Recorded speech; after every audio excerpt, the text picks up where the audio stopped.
할렐루야. 아멘. 세계 곳곳은 여러 가지 사건들로 인하여 난리가 계속되고 있습니다. 옛날에 통신이 발달하기 전에는 동네 일만 알면 되고 또 경제나 정치나 모든 일들이 별로 이웃의 것이 영향이 없는 그런 시대에 우리가 살았습니다. 지금은 지구촌이라 해서 정말 한 촌락처럼 모든 일들이 금방금방 전달되고 영향을 미치는 그런 시대에 우리가 살고 있습니다. 아랍 세계의 민주화 운동은 우리 세계 선교에 어떤 영향을 줄까? 우리 목사님들이나 세계 선교를 생각하는 사람들은 그런 데 많은 관심이 있습니다. 앞으로 이루어져 가게 될 여러 가지 사건들을 어떻게 정말 조명하고 또 생각하고 계획을 세울 건가? 이런 그런 고민들을 하는 그런 때입니다. 뉴질랜드에 이어서 일어난 일본에서 일어난 큰 지진 그리고 쓰나미 또 핵발전소의 폭발 같은 이와 같은 여러 가지 자연 대재앙을 통해서 사람들은 공포를 느끼고 앞으로 더 큰 지진이 오는 전조가 아닌가 그러면서 많은 사람들이 전전긍긍하고 있는 그런 시대입니다. 일본에서 일어난 최악의 지진과 쓰나미는 정말 상상하기 어려운 옛날에는 그런 거 일어나도 우리가 모르지만 지금은 너무 통신이 발달해서 정말 생생하게 꼭 영화 보는 같은 정말 영화였으면 좋을 뻔한 그런 일들이 우리 주위에 지구촌 안에 일어나고 있습니다. 인류 역사는 싸움과 그리고 재난 그리고 전쟁 이런 것들의 역사입니다. 인간은 부단히 자연과 더불어 싸우면서 또 이렇게 적응하면서 발전해왔고 수많은 전쟁이 있었지만 전쟁을 통해 또 새로운 질서가 잡히면서 합력하여 선을 이루면서 오늘까지 왔다고 생각을 합니다. 인간은 죄악으로 말미암아 이 땅에 모든 죽음이 왔고 고난과 재난이 오게 되었습니다. 근본적으로는 죄악의 결과입니다. 예수 그리스도는 이 죄를 용서하고 사하고 우리로 하여금 희망과 소망을 주시기 위하여 이 땅에 오셨고 부활하심으로 영원한 산 소망이 되신 줄로 믿습니다. 인간에게 미래가 있는가?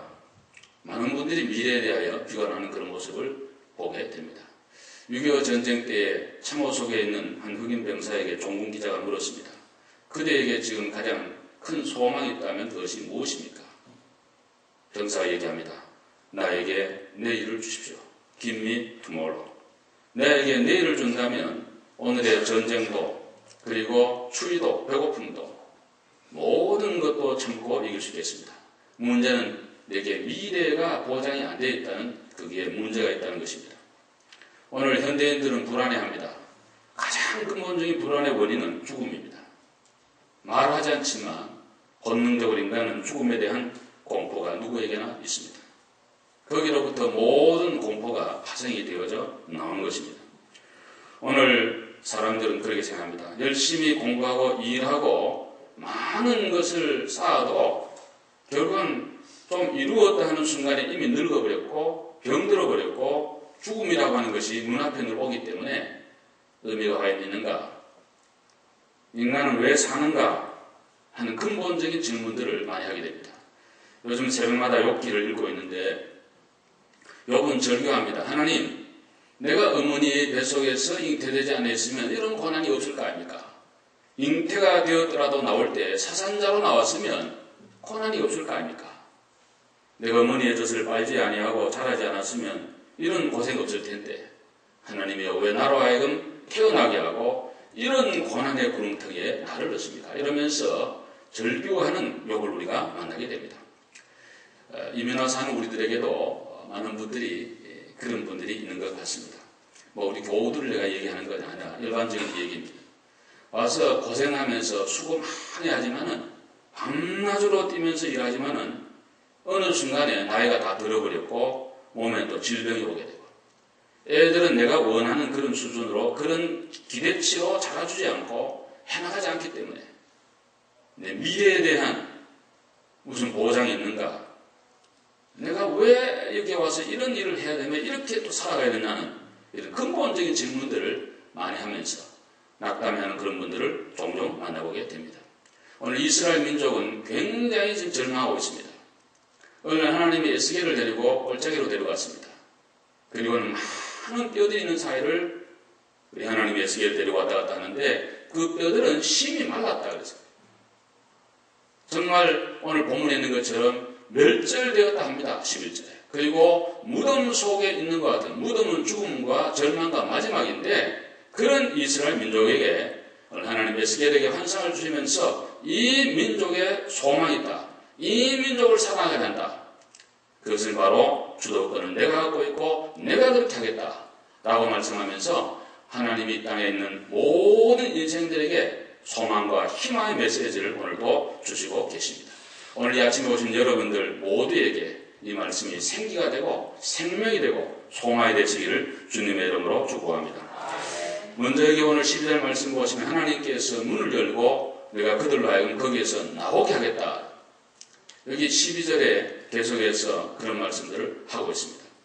여기에 마른 뼈는 이스라엘 민족이라고 성경이 친히 우리에게 설명했습니다. 마른 뼈처럼 되어 있는 이스라엘 민족, 무덤 속에 있는 이스라엘 민족을 하나님이 주도권을 가지고 거기서 나오게 하겠다. 11절 말씀에 보면 아주 멸절되었다 하느니라. 뭐 뼈가 무슨 소망이 있겠어요? 완전히 이제는 죽은 거고 끝인데 우리 하나님께서는 내가 주도권을 하나님이 잡고 무덤에서 그 백성을 나오게 하겠다. 여기 이스라엘 민족은 바벨론 포로에 지금 가 있습니다. 언제 해방이 될지, 언제 조국 땅을 가보게 될지, 언제까지인지, 정말 해방은 있는 건지, 조국으로 갈 수 있는 건지, 회복은 되는 건지, 그런 가운데 있는 이스라엘 민족에게 마른 뼈처럼 소망이 없는 그들에게 하나님 하신 말씀이 내가 그들을 무덤에서 나오게 하리라 말씀하면서 하나님이면 할 수 있는 걸 우리에게 말씀하고 계시는 것입니다. 오늘도 온 세계는 지금 여러 가지 일들로 참 불안하죠. 언제 어떻게 될지 누구도 모르는 정말 예측 불허의 그런 삶을 우리가 다 살아가고 있습니다. 특별히 쓰나미와 같은 믿기지 않는 그런 일들을 보면서 영화나 있는 거지 어떻게 저기 현실을 갈 정도로 정말 각오할 말로 필설로 표현할 수 없는 그런 사건들을 보면서 지구의 종말의 마지막 때가 그와 같은 것에 큰 거저 하나의 되어질 일에 대한 이게 전조하니까 그런 생각을 우리 모두가 하게 되는 것입니다. 세계가 겪고 있는 문제뿐 아니라 여러분 한 분 한 분이 가지고 있는 문제들이 다 있습니다. 누구든지 자기 문제가 자기를 다 해결하는 사람은 아무도 없습니다. 그런 의미에서 누구에게 뭘 부탁한다고 하는 것은 굉장히 침이 되는 겁니다. 내 문제도 내가 해결 못하는데 누가 내 문제를 해결해 줄 것인가. 그래서 각자에게 마치 무덤 속에 있는 것처럼 멸절되어 있는 것처럼 전혀 희망과 소망과 미래가 없다고 하는 그런 분들이 이 땅에 너무나 많기에 많은 분들이 극단의 길을 택하고 자포자기하고 될 대로 되라는 그런 삶을 살아가는 분들이 이 땅에는 참으로 많습니다. 사랑하는 성도 여러분, 사순절의 기간이 끝나면 부활절이 옵니다. 부활은 새 생명을 얘기하는 것이고 새로운 소망과 믿음과 희망의 메시지를 주는 것이 부활의 메시지입니다. 우리 모두가 이 아름다운 절기에 주님께서 여러분과 저를 다시 한번 일으켜 세워주시기를 바랍니다. 그래서 하나님의 은혜 가운데 우리가 다시 한번 일어서야 될 것이고 무덤에서 나와야 될 것입니다. 고정관념, 무덤 속에 있는 같은 우리의 관념이 깨질 때 이 제자훈련 하는 그런 기관에서 목사님들이 이제 또 교인들이 제자훈련 지도자 훈련 받아가려고 신청을 하면 나이 50이 넘으면 안 받아줍니다. 왜냐하면 50이 넘으면 머리로 이해는 하는데 하트로 안 들어온다. 그래서 이게 바뀌어지질 않는다는 거예요. 아무리 교육을 받고 성경 공부만 해도 삶의 변화도 잘 없다는 거예요. 그 쌓에 받아주지도 않아요. 우리 마음에는 자기 나름대로의 세계관이 있고 인생관, 가치관, 성경을 보는 눈, 교회를 생각하는 면 모든 것에 대한 딱 고정관념이 딱 있습니다. 무덤처럼 자기 안에 딱 갖춰놔 있습니다. 패러다임의 변화가 필요하다고 많은 분들이 얘기하는데 그거 하기가 참 어렵습니다. 전통적으로 내려오는 것들을 깨기가 어렵습니다. 틀을 바꾸기가 쉽지 않습니다. 오늘 주님께서 우리에게 말씀해 주시는 것은 여러분과 저의 생각을 무덤 속에 나는 안 된다, 못한다, 안 된다, 절망적이다 이런 생각을 하는 분들 우리는 할 수 없지만 주님은 하실 수 있는 줄로 믿습니다. 주님께서 저와 여러분의 손을 잡고 인도해 주시기를 바랍니다. 주님은 우리와 함께 하신 줄로 믿습니다. 아프리카의 어떤 부족이 있는데 그 아이들이 사춘기가 되어 오면은 남자아이를 아주 위대한 전사로 만들기 위해서 그 아버지가 전통적으로 내려오는 하나의 습관이 있는데 아이를 데리고 밀림으로 간다는 겁니다. 칼만 하나 탁 주고 캄캄한 금은밤에 그리고 거기에 그냥 두는 거예요. 오늘 이 밤에 네 혼자 여기서 살아나라. 얼마나 두려워요. 막 짐승이 우러제끼고 그 밀림 속에 공포가 밀려오는데 계속 긴장해서 밤을 새우는 아침이 되어 해가 환하게 떠오르는데 이렇게 보면 저 먼치에 아버지가 창과 칼을 들고 서 있다는 거예요. 그래서 이 아들의 마음이 이제 나는 몰랐지만 아버지가 나를 밤새도록 지켜줬구나. 그런 마음을 갖게 되면서 앞으로 내가 걸어가는 인생이기 때문에 우리 아버지 어머니가 우리 주위에서 나를 보호해주구나. 이 마음을 가지니까 담대한 그런 전사가 되어서 용기 있게 살아간다는 건데 예수님은 저와 여러분에게는 우리 하나님이 저와 여러분 옆에 계신 줄로 믿습니다. 끝까지 지켜주시고 보호하고 인도해 가시는 하나님 우리 옆에 있기에 여러분 아무리 절망스럽고 어려워도 예수 안에는 소망이 있습니다. 다른 건 소망이 없어요. 제가 CNN 보면서 어떤 사람이 수건을 좀 흔들고 그러는데 집은 막 떠내려가고 누가 그를 구원하겠어요? 자기 문제도 지금 해결 못하는 누가 가서 그를 구원하겠어요? 아무도 없습니다. 인류의 문제가 많지만 해답은 딱 하나입니다. 예수 그리스도가 해답입니다. 예수 그리스도가 가는 곳에는 언제나 소망이 있었습니다.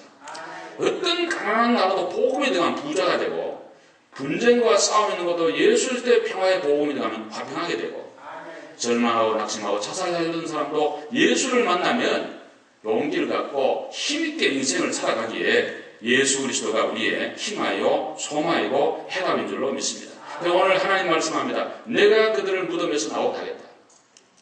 여러분과 저의 문제를 주님이 해결해 주시길 바라고 우리 교회 앞날을 하나님 인도해 주실 줄로 믿습니다. 이러한 믿음을 여러분과 제가 가져야 될 것입니다. 그 다음 어떻게 하나님이 이 민족을 구원한단 말입니까? 어떤 방법으로 살려야 되는가? 두 가지의 방법을 에스겔 30장은 제시하고 있습니다. 첫째는 하나님의 말씀입니다. 본문에 보면 4절과 7절에 말씀하기를 이 뼈들을 향하여 네가 대언해라. 그러면 그 뼈들이 살아난다는 거예요. 정말 여러분, 살아있는 여러분들에게 지금 설교하고 있습니다. 이 설교는 여러분에게 하는 거예요. 여러분 한 분 한 분이 내게 주신 말씀으로 받으시기를 바랍니다. 김 집사, 최 집사, 박 집사 들으라는 게 아니고 날 들으라는 걸로 받아들여야 돼요. 하나님 말씀은 항상 살아있고 현재 내게 주시는 오늘의 메시지입니다. 할렐루야. 근데 오늘 여기 보면 뼈들을 향하여 말씀을 전하라는 거예요. 그거 어떻게 보면 이상하죠. 살아있는 사람에게 말씀을 전해야 되는데 내가 나구에게 말씀을 전하라. 이 죽어있는 무덤을 향해 설교하라는 건데 그냥 성경에 보시면 설교를 했더니 뼈들이 다 맞아지고 힘줄이 생기고 가죽이 덮여지는 그런 놀라운 환상을 에스겔이 봤다는 거예요.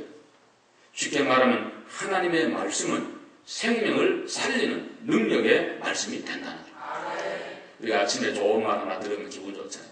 출근하려고 그러는데 아내가 와서 여보 오늘 힘내세요. 제가 기도해 드릴게요. 그리고 등 한번 쓰다듬어 주면 남자들은 그 힘으로 하루 종일 사는 것입니다.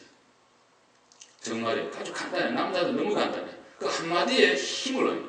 돌아왔을 때 여보 수고 많이 하셨죠? 빨리 쉬세요. 그리고 빨리 식사하세요. 이러면 기분이 그냥 그날 종일 피로가 다 풀어집니다. 그 한마디가 없으면 괴로운 거 힘드는 거예요. 동의도 안 하시나 아멘도 안 하고 여자분들은 뭐 남자들 그래 될까 근데 그래 됩니다 여러분. 그거 해보세요. 뭐 그날부터 막 이제 완전히 막 선물 막 사과 만들 들어올 거야 이제. 어쨌든 말 한마디 성경에 다 있잖아. 사람은 대답으로 말하면 기쁨을 얻는다. 잠언에 잠언 계속 읽어보세요. 계속 그 얘기야. 말 한마디에 기쁨을 얻는다. 저도 마찬가지예요. 기분 좋은 말 한마디 들으면요 종일 기분 좋아. 근데 좀 상처되고 기분 나쁜 말 들으면 종일 재미없어. 아무리 극복하려도 잘 안 돼. 자꾸 맴돌아 머리에 그게. 참 인간이 힘들어요. 하물며 사람 말도 그런데 하나님의 말씀은 살았고 운동력 있고 생명력 있는 오늘 영혼과 우리 삶을 살리고 고치는 능력의 말씀인데 이 말씀을 제대로 한번 듣기만 하면 반드시 우리는 새롭게 회복되고 일어나게 될 줄로 믿습니다. 지금 듣는 자는 살아났다. 요한복음 5장 25절. 하나님의 말씀을 듣는 자는 죽음에서도 살아난다. 지난번에 우리 문기명 집사님 딸 오늘 크라라 이제 왔는데 아기 낳았을 때도 가서 제가 좋은 축복의 말씀을 제가 했고 또 몸이 얘가 감기가 많이 들었다 그래가지고 우리 장로님 네 분하고 저희들이 그날 오후에 마치고 또 다 스케줄이 있는데 그냥 이렇게 하고 이게 또 중요하니까 가자 그래서 1시간 제가 가서 병원에 갔습니다. 가는데 가기 도착이 바로 전에 산소 마스크를 뺐다 그래요. 근데 애기가 참 평화스럽게 정말 천사의 얼굴을 그리는데 애기들이 그 천사 얼굴이에요. 원래 본체 두 내가 또 잘생긴다. 애가 얼마나 이쁘게 따라애가 이렇게 누워있는지. 근데 숨소리가 쎄쎄거리는데 참 그 마음에 안 들더라고요. 두 내외가 그냥 계속 울었대 한 주간 내내. 남자가 그렇게 눈물을 많이 흘러도 안 되는데 어찌됐든 뭐 딸이 그러니까 울었다는 이해돼요. 그래서 제가 무슨 말씀으로 오늘 축복을 할까? 그 목사는 한번 그 생각으로 그 신방 갈 때도 무슨 말씀 하나 성령님이 주시기를 뭐 성경은 많이 읽었고 그래도 아니까 어디에서든지 흔해 올 수 있는데 어디 이렇게 하는데 딱 앉아 기도하는 순간에 시편 125편이 딱 생각이 나더라고요. 아, 성령님이 이 집에 주는 말씀이구나. 딱 제가 마음 먹고 그래서 읽었습니다. 하나님을 의지하는 자는 시온산이 흔들리지 않는 것처럼 영원히 뻗다. 이 구절 읽고 밑으로 해가지고 제가 축복을 많이 해줬죠. 그리고 돌아왔는데 오늘 이제 카라라 엄마가 이제 애기를 데리고 교회 와서 내가 들어보니까 사무실 들어보니까 권사님들이 목사님한테 먼저 가보라고 자꾸 그런 것 같아요. 그래서 이제 얘를 데리고 왔어요. 첫 마디 내 물어보는 게 애기 한국말 이름 뭐지? 크라라는 영어인데 한국 이름 가지고 시댁하고 친정하고 둘이 서로 이름 지어야 된다고 이제 기싸움을 한 거야. 이렇게 말하면 아들은 시주에서 지었고 딸이니까 친정엄마가 교수님한테 물어가지고 뭘 하나 지어왔는데 그걸 해야 된다고. 시댁에서는 그래도 우리 피인데 우리가 지어야지 이래가지고 하고 그러니까 결정을 못하고 있는 거야. 지금 2달이 됐는데 한국 이름이 없는 거야. 그런 가운데 있었는데 내가 그랬어요. 부르기 쉽게 그냥 부모들이 지어라. 그게 최고롭다. 그럼 왜 지금 뭐 자꾸 그렇게 하면 양가 안 된다 이러고 정말. 온다고 되면 내가 첫 마디가 애기는 뭘로 지었습니까? 그러니까 목사님 오셔서 설교해준 말씀 듣고 그날 너무 은혜를 받고 자기 마음에 내가 떠났는데 계속 마음에 담아서 시온으로 지었습니다. 할렐루야. 얼마나 좋아. 문시온. 여러분 이름이 발음할 때요 막 올라갔다니 이러면 힘듭니다. 문시온. 그냥 입 벌리거든. 문시온. 내용도 너무 좋고 성경적이고 하나님 말씀이고 지었다는 거예요. 그리고 양가 얘기하니까 다 좋다 그러더래요. 하나님 말씀 싫다고 하면 안 되죠. 그래서 할렐루야로 잘 된 거예요. 여러분 하나님의 말씀은 모든 사람에게 모든 면에 치료하게 됩니다. 내게 은혜가 안 된다고 저 사람 은혜 안 되는 생각하지 마세요. 그에게는 축복이요 은혜가 될 수 있고 적은 안 돼도 나한테는 생명의 양식이 될 수가 있습니다. 그러므로 하나님의 말씀은 항상 살아있는 능력의 말씀이에요. 이 말씀을 잘 적용을 하세요. 이게 중요해요. 많이 안다는 거하고 내 삶에 적용하는 거하고는 별개 문제입니다. 어떤 사람이 성경을 읽고 정말 렉시콘같이 콩고단서같이 온갖 것을 다 줄줄 해내도 삶의 하트로 내려와 적용이 안 된다면 미닝레스, 의미가 없는 거 사실. 그거는 사전 찾아보고 성경 안에 다 있는 거하고 실제 프랙티스가 안 되면 그건 아무런 효력이 없는 거예요. 그래서 적용을 잘해야 돼요. 어떤 교인 두 사람이 기차여행을 하게 됐습니다. 한 사람은 도시락을 싸고 한 사람은 그냥 왔는데 도시락 싸는 사람이 시간이 되어서 샌드위치를 꺼내가 샌드위치를 2개나 맛있게 그냥 기도하고 먹는 거예요. 옆에 사람 고민도 안 하고 또 우유도 막 마시는 거예요. 옆에 사람 침이 막 나오고 그러는 거예요. 그래서 이따 하다못해 얘기했습니다. 여보 당신은 어떻게 예수 믿는 사람이 하나님 말씀을 지키지 않습니까? 그건 뭐예요? 내 이웃을 내 몸같이 사랑하라 그랬는데 옆에 있는 이 사람은 사랑도 안 하고 당신 뭐 하는 거예요? 그러니까. 한참을 타는 말이 당신은 어떻게 성경을 그런 식으로 해석합니까? 내 이웃의 것을 탐내지 말라는 말씀은 기억도 안 합니까? 그러면서 둘이서 계속해서 언쟁을 벌이고 냉각기를 가졌다는 건데 그러지 않습니다. 내게 주시는 하나님 말씀으로 은혜로운 말씀으로 잘 받으시기를 바랍니다. 또 하나님 말씀이 체험되어져야 돼요. 무디 선생님이 가지고 있었던 그 성경책을 보시면 여백이 없습니다. 다 메모를 해놨어요. 자유중국의 장개석 총통이 보던 성경도 제가 수십 번 보았는데요. 빨간 그 펜을 가지고 장개석 총통도 그냥 목사님 설교를 얼마나 메모를 해놨는지 그냥 주석 달듯이 해놨어요. 풋노트를 많이 달고. 근데 이 무디에 그래요.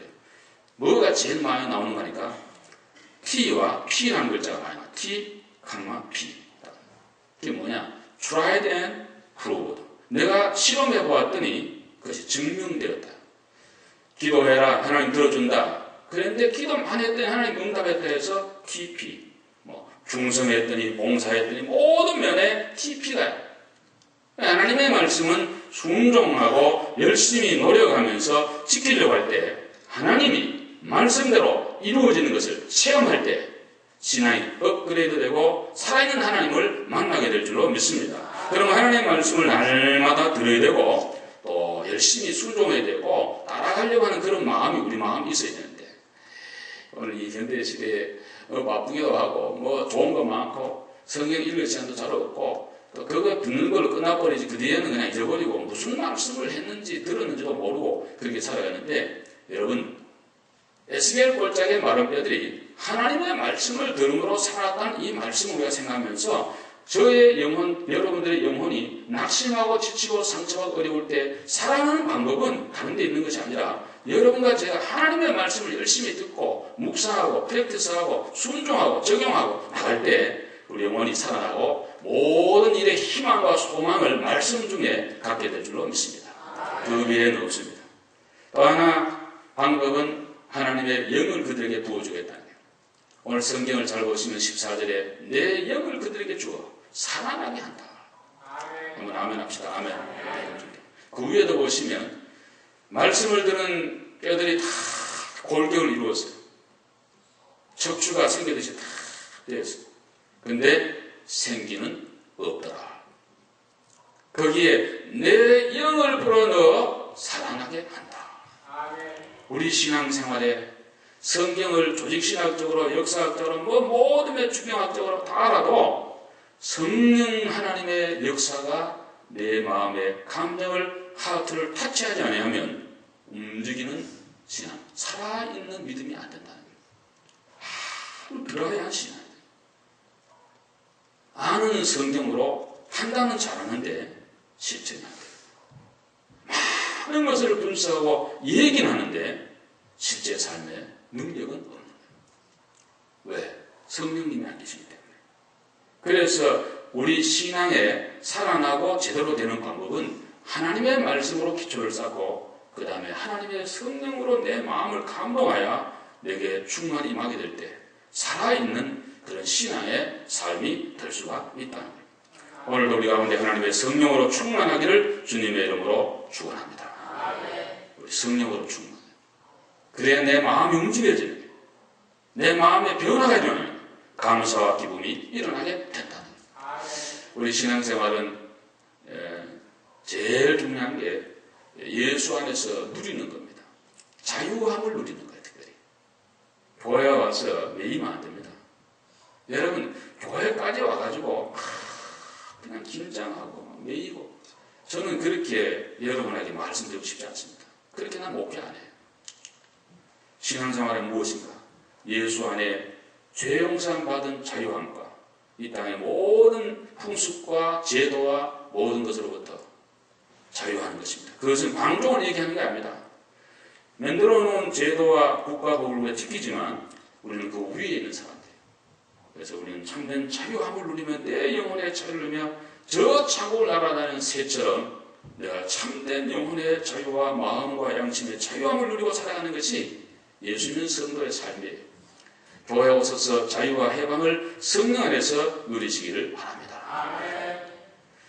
아프리카의 어느 부족들은 1년에 한 번씩 몇 달씩 이렇게 여행을 한다고 합니다. 그걸 내가 계속 쉰대요, 많이. 그래서 선교사가 물어봤어요. 당신들은 갈 길이 뭔데 왜 이렇게 자꾸 씻깁니까? 그러니까 그 아프리카 수장이 이런 얘기를 했습니다. 예, 내 영혼이 나를 따라오지 못할까봐 영혼이 올 때까지 쉽니다. 그 얘기를 했던 것입니다. 여러분, 우리가 살아가면서 마음과 생각이 막 앞서고 일이 막 가는데 내 영혼은, 내 신앙생활은 어디쯤 어떻게 됐나? 이걸 좀 생각하면서 그렇게 살아가야 안 되겠어요. 주일날 예배 와서 예배 드리는 것은 평소에도 주님을 생각하지만 집중하여 하나님을 생각하는 시간입니다.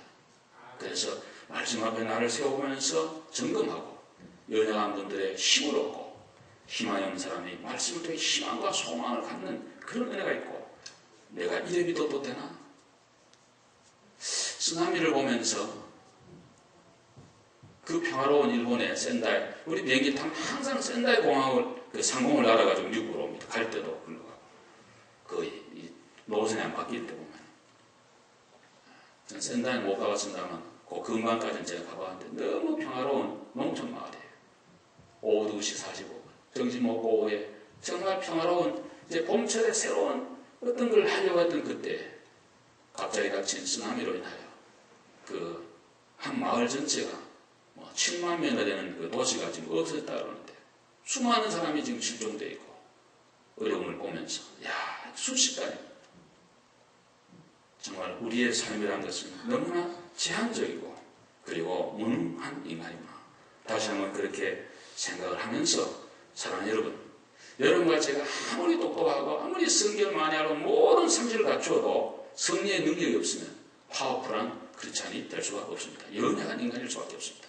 예수님의 제자들이 3년간 주님께로부터 설교를 듣고 많은 훈련을 받았지만은 오순절 성령 받기 전에는 너무 나약한 인간이었는데 동일한 사람들이었지만 오순절 성령 충만 받은 데는 담대하고 권세 있게 주의 복음을 전하는 하나님의 종들이 될 수 있었던 것은 성령의 은혜요 역사인 것입니다.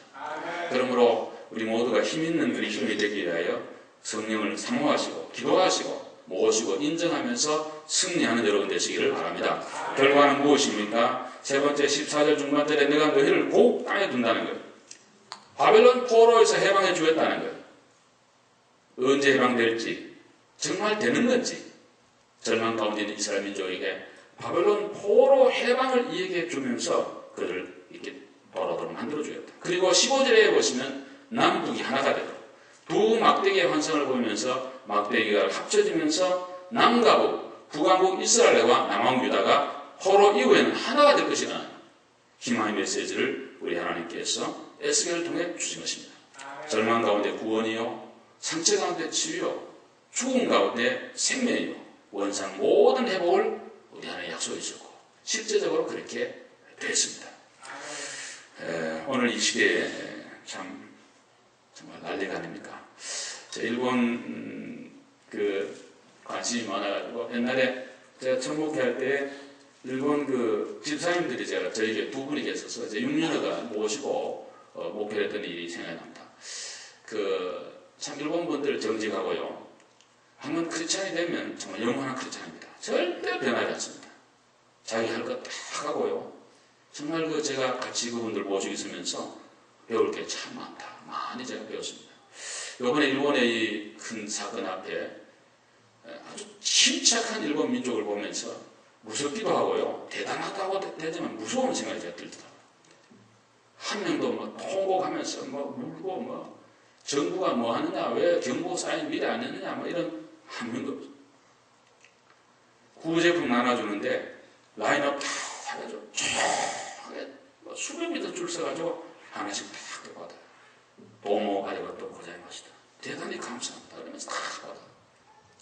물건 그냥 그 상점이 그렇게 있는데 약탈에 간 사람 한 명도 없어요. 한 명도 없어요. 물건 사러 가서도 내가 필요한 것만 딱 사. 뒤에 사람 생각해가지고 물 한 병하고 빵 하나 딱 사. 뒤에 사람이 사야 되니까. 상점이 많지 않으니까. 배려하는.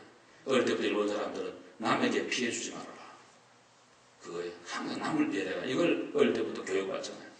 기차가 가다가 지진에 흔들려가지고 섰어요. 방송이 나오더라고.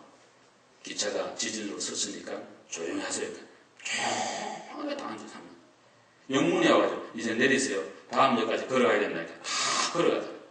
이야 정말 세계 어느 민족이 지금 그런 민족이 없습니다. 제가 오래전에 1983년도로 생각이 되는데 오사카에 이제 가가지고 낮에 세미나를 하고 밤에는 이병구 목사님이라고 오사카 한인교회 목하는 목사님인데 그 교회 안에 게스트룸이 있다 그래가지고 저거 거기 자라 그랬어. 이제 밤에 택시를 타고 가야 되는데 일본말을 저는 모르고 택시 타고 명함을 딱 드렸죠. 그 택시가 하이 그러더니만 나를 데리고 이제 가더라고요. 차 안에서 물어봐요. 여기가 당신이 올라가는 데나 이런 말을 물는 것 같아. 근데 내가 바꿔 내다보니까 아닌 것 같아요. 그래서 아니라고 이렇게 하니까 알았다면 또 택시를 타가지고 저쪽으로 가더라고. 그것도 한데 그것도 아니에요. 이번에 딱 내리더니 전화를 걸더라고. 공전화로. 그 우리 제가 목사님한테 딱 전화를 하니까 얼른 오더니 원래 갔던 데가 그게 맞는 거예요. 그게 나를 딱 실어줬어요. 그리고는 돌았던 요금은 안 받고 원래 보고만 딱 받고 가라. 야, 그래서 내가 마음에 야, 참 대단한 민족이구나. 옛날 우리 교인 하나가 일본에 여행 갔다가 동경 이제 그 신주쿠 지역에서 카메라를 놓고 온 적이 있어요. 근데요, 나중에 그것이 메일로 왔습니다. 아무도 손 안 대. 그걸 다시 여기 미국까지 그걸 보냈더라고. 대단한 사람들. 근데 이 사람들이 개인적으로는 그러는데 민족과 집단화가 되면 피해를 주지 마라 그랬는데 동남아와 세계에 많은 피해를 주는.